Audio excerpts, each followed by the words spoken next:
co-powered by Techno.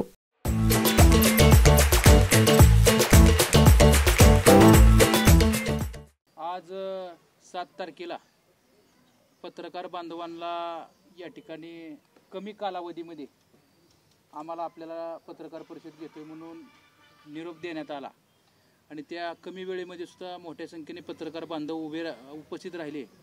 त्याबद्दल मी आपल्या पत्रकार बांधवांचं मनापासून या ठिकाणी स्वागत करीत आहे। खरं तर आपल्याला पत्रकार बांधवांना बाकी सगळे कार्यकर्तेही इथं उपस्थित आहेत। आजच्या कार्यक्रमासाठी उपस्थित असलेले पुणे जिल्हा मध्यवर्ती बँकेचे संचालक व मार्केट कमिटीचे माजी सभापती सन्माननीय आप्पासाहेबजी जगदाळे, त्याचबरोबर इंदापूर नगरीचे माजी उपनगराध्यक्ष आमचे मार्गदर्शक सन्माननीय भरत शेठजी शहा व सन्माननीय इथं उपस्थित असलेले सगळे कार्यकर्ते व जमलेले पत्रकार।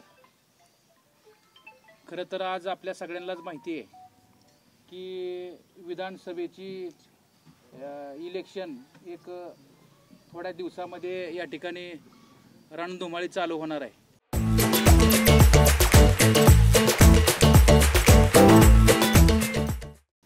आणि या रणधुमाळीमध्ये एक 2-4 दिवसामध्ये आचारसंहिता देखील या ठिकाणी एक लागू होण्याची शक्यता आहे। आणि इंदापूर तालुक्यामधून शरदचंद्रजी पवार साहेब यांच्या पक्षामधून आदरणीय आप्पासाहेब असतील, मी असेल, अमोल शेठ बिसे असतील, त्याचबरोबर सागर बाबा मिसाळ असतील, तेसी आप्पा पाटील असतील, असे काही इच्छुक उमेदवार होते। आणि आम्ही सगळ्यांनी या ठिकाणी पक्षाकडे अधिकृत फॉर्म भरला होता की असं आम्ही विधानसभेसाठी इच्छुक आहे म्हणून। आणि आदरणीय पवार साहेबांना सुद्धा सगळ्या कार्यकर्त्यांनी किंवा आम्ही सगळ्यांनी विनंती केली होती की आपल्या पक्षामध्ये जी काही इच्छुक आहेत यापैकी कुणालाही आपण या ठिकाणी संधी द्यावं आणि सगळे कार्यकर्ते व आपण सगळी मिळून पक्षाच्या चांगल्या पद्धतीने या ठिकाणी उमेदवार इथं निवडून येईल अशी परिस्थिती निश्चित होती व आहे, म्हणजे आमच्या कार्यकर्त्यांच्या ह्याच्यानुसार। आणि त्यानुसार या ठिकाणी मागणी केल्यानंतर आदरणीय साहेबांनी आम्हाला सांगितलं होतं की आपण सर्वे करून या ठिकाणी निर्णय घेऊ म्हणून। आणि सगळी कार्यकर्ते समबरोबरात एकदम थोडीशी होती। आणि आपल्यालाही माहिती आहे 1.5-2 महिन्यापासून कशा पद्धतीने इंदापूरमध्ये वातावरण या ठिकाणी सुरू होतं। आणि त्याच्यानंतर आज परिस्थिती तुम्हाला माहीत झाली। आज मला वाटतं इंदापूरमध्ये या ठिकाणी प्रवेश देखील झाला आणि बऱ्यापैकी त्या प्रवेशामधून असं निदर्शनास आलं की त्यांची उमेदवारीपर्यंतची सगळं क्लिअरिफिकेशन या ठिकाणी सगळ्यांना मिळालं।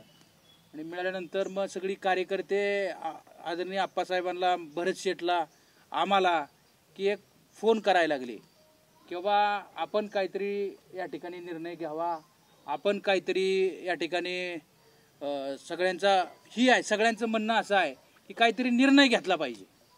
कारण की सर्वसामान्य जनता, सगळ्या सर्वसामान्य गोरगरीब सहकारी यांचं सगळ्यांचं म्हणणं आहे की इंदापूर तालुक्यामध्ये एक सक्षम या ठिकाणी आघाडी करून एक चांगलं नेतृत्व या ठिकाणी पुढं आणण्यासाठी आपण सगळ्यांनी प्रयत्न करावा असं कार्यकर्त्याचा आग्रह आहे। बरोबर ना मी म्हणतोय ते? हात वर करून सांगा सगळ्यांना। बघा हे सगळे कार्यकर्ते सगळ्याचा आग्रह आहे की काही झालं तरी इंदापूरमध्ये इथं तिसरा पर्याय झाला पाहिजे। आप्पासाहेबांचं देखील, भरत शेठची देखील काय म्हणणं आहे की लोकांना जर आपण पर्याय दिला नाही तर आपल्याला कळणार कसं? कोण म्हणतं कुणाकडे 1,05,000 माझं बांधील मतदान आहे, कोण म्हणतं माझ्याकडे 1 लाखच मतदान आहे। पण 2च उमेदवार असल्यावर तिसरा उमेदवार नसल्यावर कळणार काय कुणाचं काय? आणि शेवटी कुणाचं मतदान हे हक्काचं नसतं, जनता जनार्दनाच्या त्यांच्या हक्काचं आहे की कुणाला कुठल्या या ठिकाणी पदावर बसवायचं हा सर्वस्वी अधिकार हा जनता जनार्दनाचा आहे। म्हणून आता हा जो चेंडू आहे हा चेंडू आम्ही आदरणीय आप्पासाहेब, आदरणीय भरत शेठ यांच्या सगळ्यांच्या नेतृत्वाखाली हा चेंडू आम्ही जनतेच्या कोर्टामध्ये टाकणार आहे। आणि हे आजमवण्यासाठी आणि हा चेंडू जनतेच्या कोर्टामध्ये टाकून ही आजमवण्यासाठी लोकांची काय भूमिका येते, नागरिकांची काय भूमिका येते ही माहिती जाणून घेण्यासाठी येणाऱ्या 11 तारखेला, बरोबर ना आपण? बरोबर आहे. बरोबर आहे ना? हो, 11 तारखेला किती वाजता? 10 वाजता 10 वाजता मार्केट कमिटी या ठिकाणी भव्य मेळावा कार्यकर्त्यांचं आणि सर्वसामान्य नागरिकांचं ऐकून घेण्यासाठी मेळावा आयोजित केलेला आहे आणि त्या मेळाव्यासाठी सर्व नागरिक आणि कार्यकर्ते मोठ्या संख्येने उपस्थित राहावं अशा प्रकारची विनंती करण्यासाठी आज ही पत्रकार परिषद घेतलेली आहे. आणि ही कार्यक्रम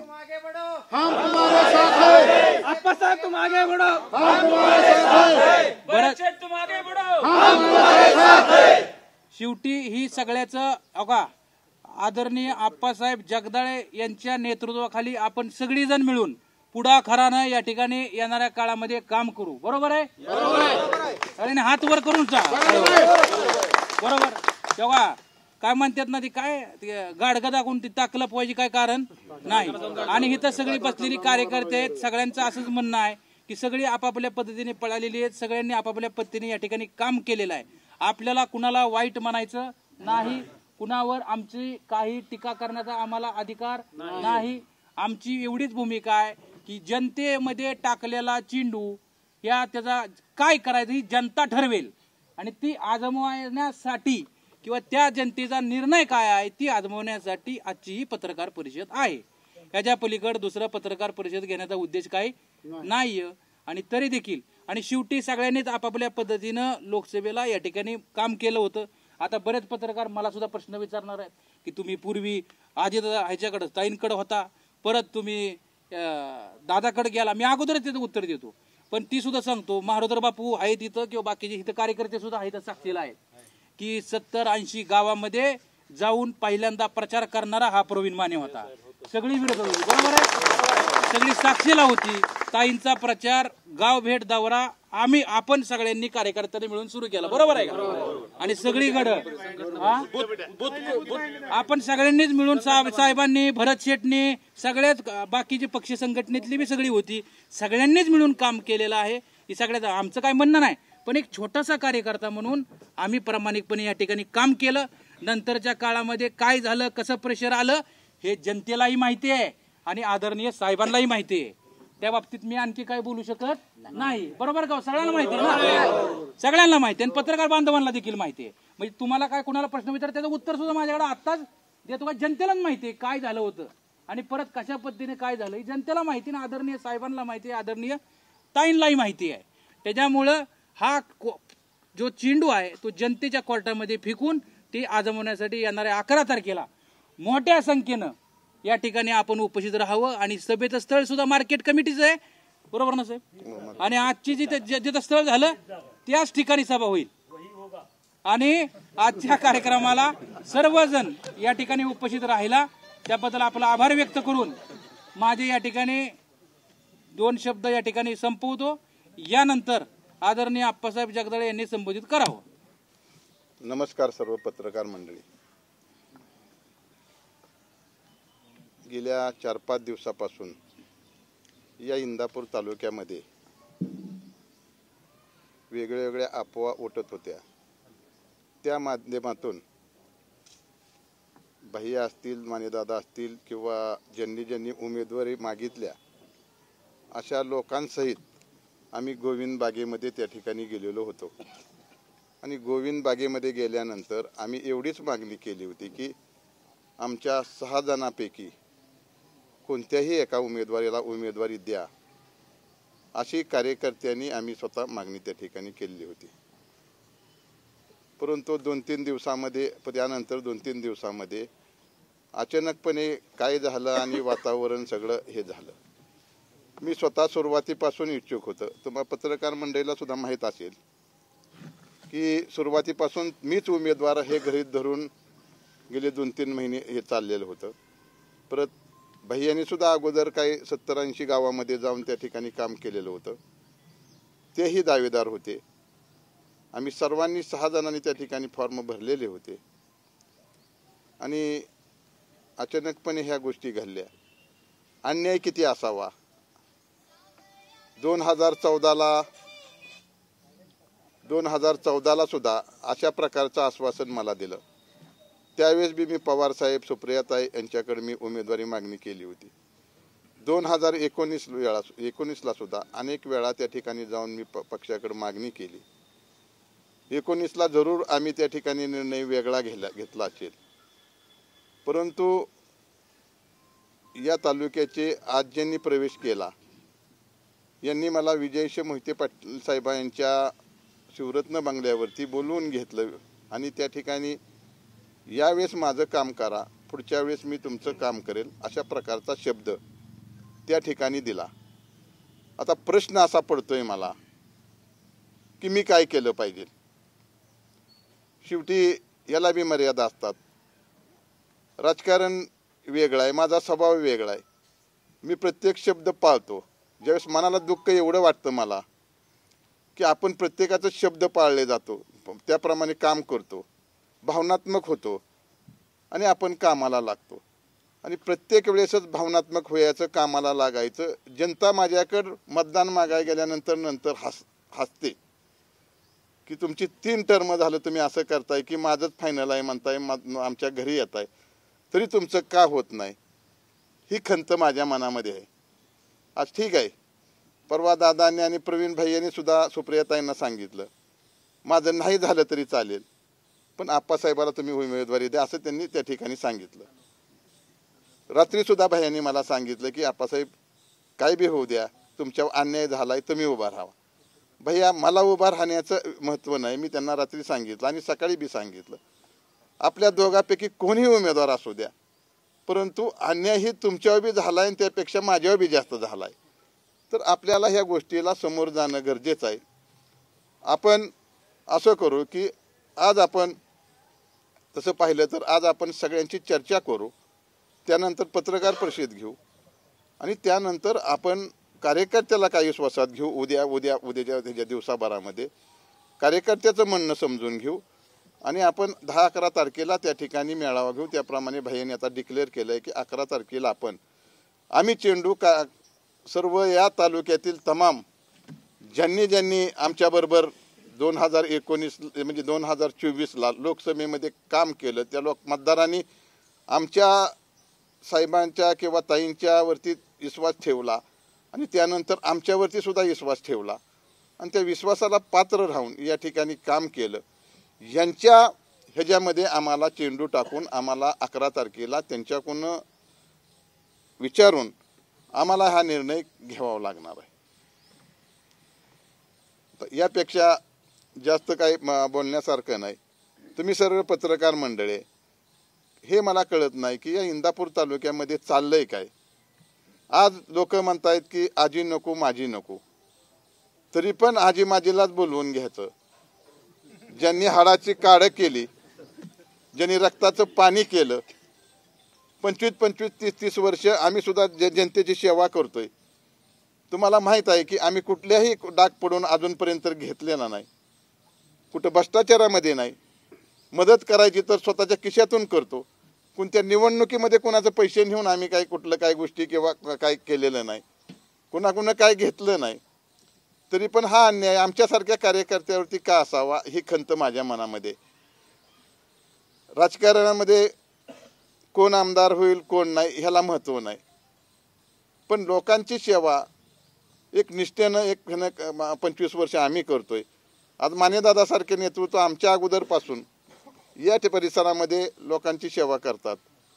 जर आमच्यासारख्या माणसाला न्याय नाही तर मग न्याय परत त्याच माणसाला कोणत्या कारणानं देत आहे. आणि ठीक आहे, हा विषय या इंदापूर तालुक्यातल्या जनतेनं समजून घेतला पाहिजे. हा विषय भावनेचा आहे, हा विषय झालेल्या अन्यायाचा आहे. किती दिवस हा अन्याय सहन करायचा, कोण फसवायचं राहिले अशी अजून वाट पाहायची, ही मनामध्ये आमच्या खंत आहे.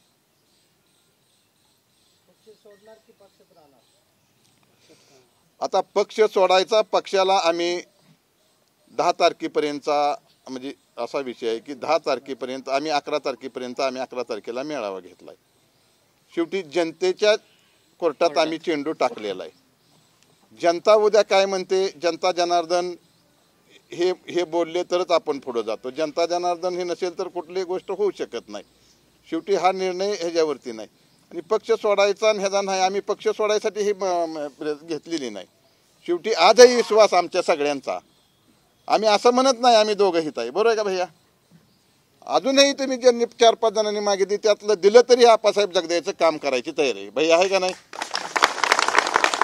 नाही केलं, मी शब्दाला पक्का आहे, नाही केलं तर सांगा.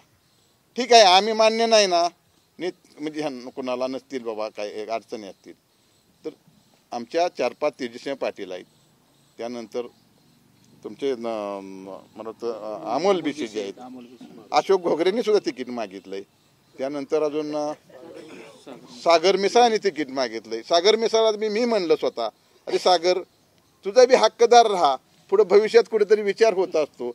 मी विचारा सागर मिसाळाला बोललोय का नाही. मग एवढ्या आमच्या भावना साफ आहेत, मग आमच्यावरच का अन्याय, हा सुद्धा प्रश्न आहे. आता उमेदवारी जाहीर झाली नाही, स्वतः पवार साहेबांनी उमेदवारी जाहीर केली तरी सुद्धा तुम्ही पक्षाला अजून वेळ देता, म्हणजे अजून काय तुम्हाला पक्षाकडनं अपेक्षा आहे की अजून काही चेंजेस होऊ शकतात? नाही येऊ का उमेदवारी जाहीर केलेली नाही. त्यांनी सांगितलं की भविष्यात आम्ही हे करू.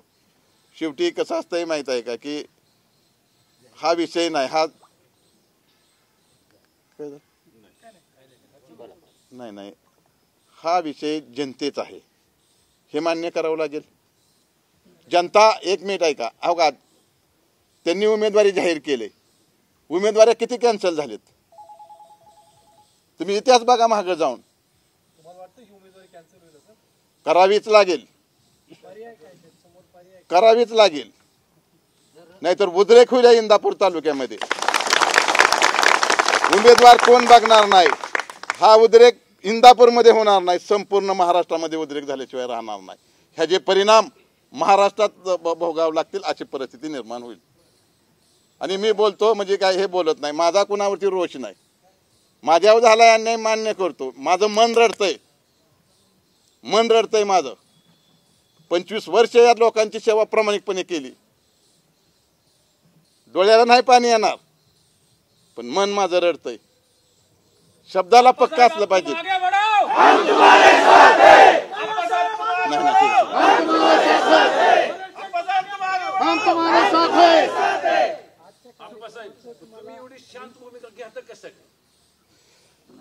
शांत भूमिका नाही, संयम हा असला पाहिजे, संयम असला पाहिजे. हर्षवर्धन पाटलांना प्रवेश द्यायचा होता त्यावेळेस तुम्हाला विश्वासात घेतलं नाही का? कारण सुप्रिया सुळे आजच्या भाषणात असं म्हणतात की आम्ही कुठल्याही कार्यकर्त्यांवर अन्याय होऊन देणार नाही.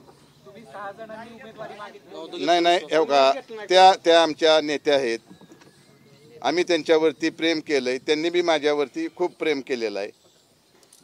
मला प्रश्न विचारण्यापेक्षा मी त्यांना प्रश्न तुम्ही विचारावं की बाबा तुम्ही खरोखरच विचारलंय का, तर मी त्यांच्याबद्दल बोलू शकत नाही. त्यांनी माझ्यावरती प्रेम केलेलं होतं म्हणून बोलू शकत नाही. तुमच्या 2 लोकांचा विरोध आहे, प्रवीण माने आणि आप्पासाहेब जगदाळे या 2च लोकांचा विरोध आहे. बाकी सगळ्यांची आम्ही समजूत काढलेली आहे सुप्रिया सुळे म्हणतायत. तसेच आगामी काळात तुमची देखील समजूत काढू असं देखील सुप्रिया सुळे म्हणतायत. नाही, एक मिनिट आहे का, आम्ही काही मॅनेज होणार नाही. मी स्पष्ट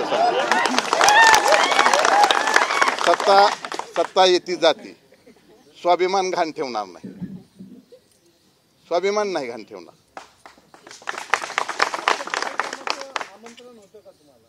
कुणाचं बरं का, आजच्या सभेचं आमंत्रण माझ्या घरी मी नसताना अंकिता पाटील आणि काय आमची नातीगोते आहेत, शेवटी ते घरी आले होते आणि माझ्या परस्पर घरी येऊन ते गेलेले आहेत.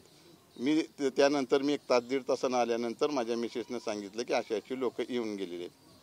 पण मला कधी त्यांनी वैयक्तिक कधी म्हणजे फोन बिन केलेला नाही किंवा काय नाही, घरी येऊन गेलेत. मी स्पष्ट करतो. कार्यक्रम त्यांचा नव्हता, हा पक्षाचा मेळावा होता, तुम्ही पक्षाच्या मेळाव्याला हजर नव्हते असं म्हणणं आहे त्यांचं. कुणाचं? हर्षवर्धन पाटील. आता तुम्ही हा विचार करा की त्यांनी मला शब्द दिला होता की शिवरत्न बंगल्यावरती मी मागाशी बोललेलो होतो. त्यांनी मला शब्द दिला होता की बाबा 19ला मला मदत करा, 2024ला तुम्हाला मदत करतो. जर त्यांचा फोन आला असता तर आम्ही विचार केला असता. आणि शेवटी हे बी गोष्ट स्पष्ट केली पाहिजे, काय गोष्टी बोलल्या तर माझ्या ह्याच्याबद्दल बोलण्याचा हे नाही.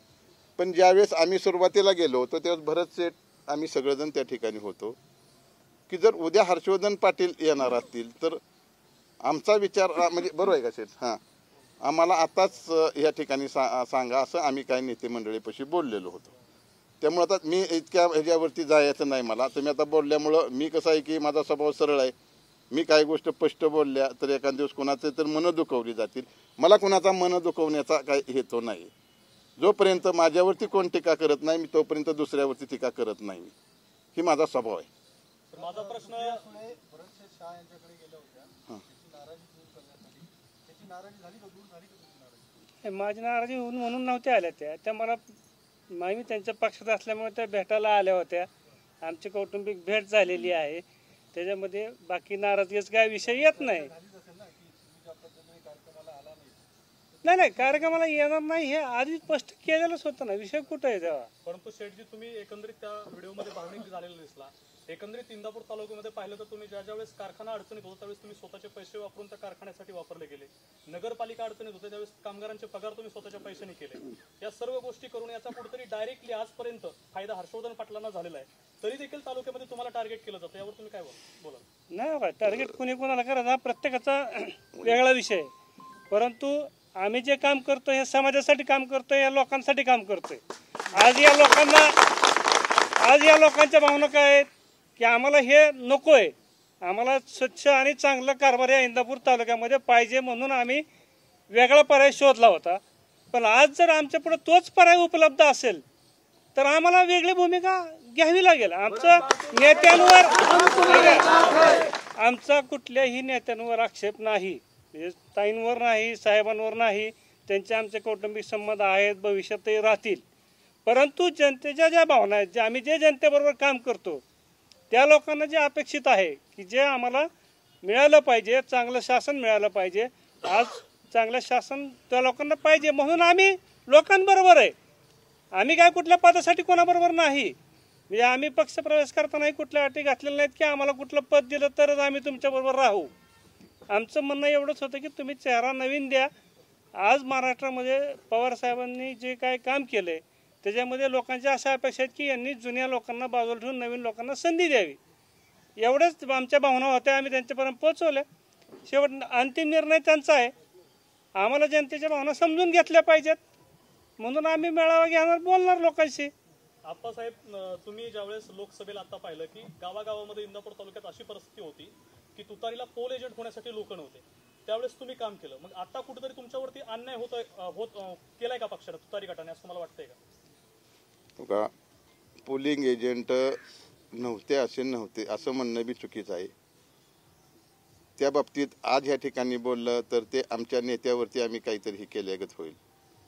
त्यामुळं त्या गोष्टीमध्ये न बोललेलं बरं. पण आम्ही ज्यावेळेस प्रवीण भाई यांनी काही त्या ठिकाणी अगोदर सुरुवातीला काही पोलिंग एजंट नेमले होते, पक्षाचे पदाधिकारी होते की आज आमच्याबरोबर जरी नसले तर त्यांनी बी कष्ट घेतलेलं होतं. आम्ही फक्त हा बंगला पूर्ण झाल्यानंतर आम्ही रंगोरंगोटी करण्याचं काम त्या ठिकाणी आम्ही प्रामाणिकपणे केलं. परंतु तुम्ही एवढं लीड दिलं इंदापूर तालुक्यातून लोकसभेला त्यांना. लीड मी दिलं नाही. लीड एक मिनिट आहे का, लीड मी दिलेलं नाही. लीड ही जनतेनं मतदान साहेबावरती आणि ताईवरती प्रेम असल्यामुळे केलेलं आहे. पण ह्याचा अर्थ हे नाही की ही जनता उद्याच्या निवडणुकीमध्ये आता जी उमेदवार तुम्ही म्हणताय डिक्लेअर केला म्हणताय, पण मला वाटत नाही की ते पूर्णपणे हे आहे. तर त्या उमेदवाराला ही लोक मतदान करू शकणार नाहीत. अदृश्य पद्धतीने ताईला मी मदत केली असं त्यांनी भर भाषणामध्ये सांगितलं की लोकसभेला. बरं का, एक मिनिट आहे का, ह्या गोष्टी दबावापोटी झाल्या असत्या तर ठीक आहे. पण तुमचं काय ठरल्यानंतर जर अदृश्य पद्धतीनं जर मदत करणार त्यासारखी बेमानी नाही. ते जनतेला नाही, या महाराष्ट्राला फसवलेली बेमानी आहे. 100% असं केलं नाही पाहिजे. आणि आपण 20-20 वर्ष काम करतो, समाज आपल्याकडे वेगळ्या नजरेनं बघतात, त्यावेळेस अशा गोष्टी करणं चुकीचं आहे. बारक्यासारख्या गोष्टी लोकांनी केल्या तर रागाच्या पोटी ही वेगळ्या असतात. परंतु कुठलाही नसताना अशा पद्धतीनं बोलणं ही योग्य नाही. आणि असं म्हणायचं एकीकडं, पण आम्ही त्यावेळेस फिरत होतो प्रचारामध्ये. तुम्हाला माहीत आहे की प्रचारामध्ये त्यांनी काय केलं, कुठं माणसं बोलवली, काही लोकांना आजही आम्ही दोघं बघून घेऊ, अशा प्रकारच्या काही लोकांना धमक्या दिल्या. वेगवेगळ्या भागामध्ये वेगवेगळ्या प्रकारे त्यांनी हे केलेलं आहे. मला त्यांच्याबद्दल बी राग असण्याचं कारण नाही. वैयक्तिक ते माझे भाचे आहेत, परंतु आपण जरी भाचे असले, हे वैयक्तिक तो विषय आले, परंतु राजकीय विषयामध्ये माझा विश्वास बऱ्याचशाच वेळा त्यांनी हे केलेला आहे.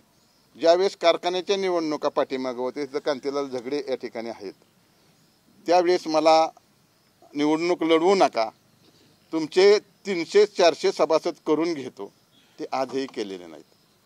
विषय त्यांनी मला त्यानंतर अनेक गोष्टी काय झालेल्या आहेत. काम करायचं, नातीगोती म्हणायचं, तर आपण शब्द पाळले पाहिजे. एवढे जरी शब्द पाळले असते तर आमच्यात दुरावा आला नसता.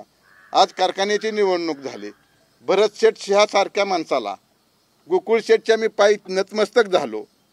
त्यावेळेस गोकुळ शेठ म्हणाले होते की आप्पासाहेब तुमच्यावरती पूर्ण माझा विश्वास आहे.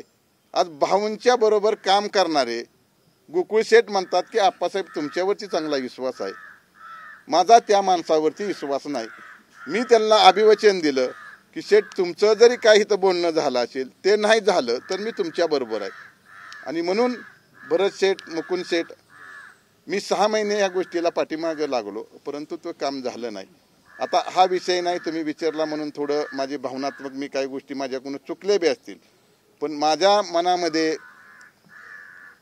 कुणाबद्दल हे काय नाही. ते झालं, परंतु तुम्ही आज पहिल्यांदा विचारताय की बाबा ह्या गोष्टीला समोर जात असताना मला काय गोष्टी स्पष्ट करणे गरजेचं होतं.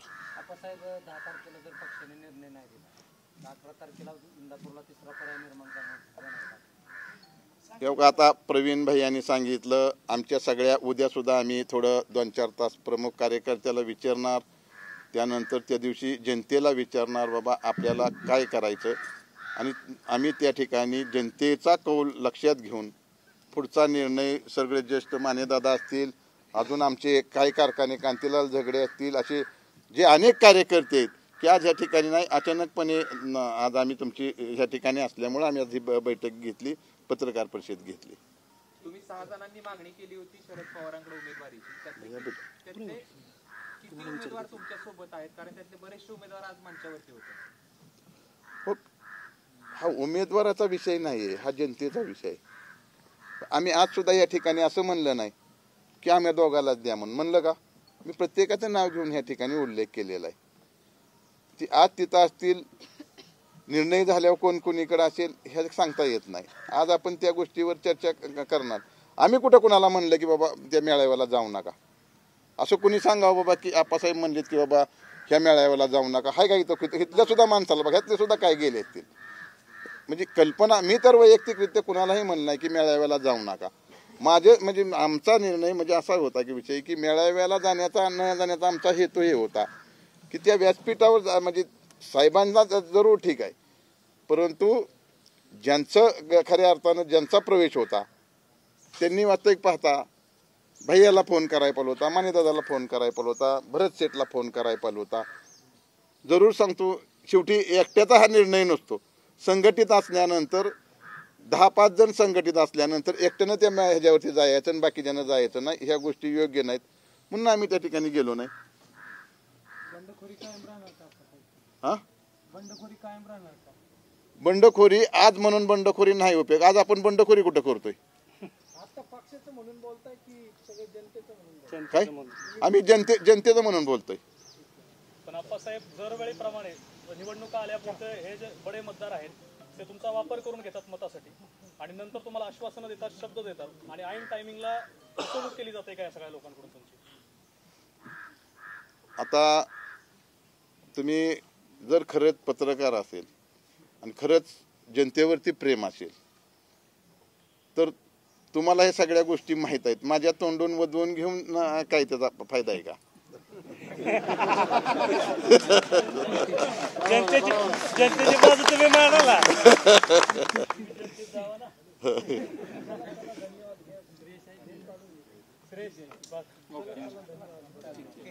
धन्यवाद. को पावर्ड बाय टेक्नो.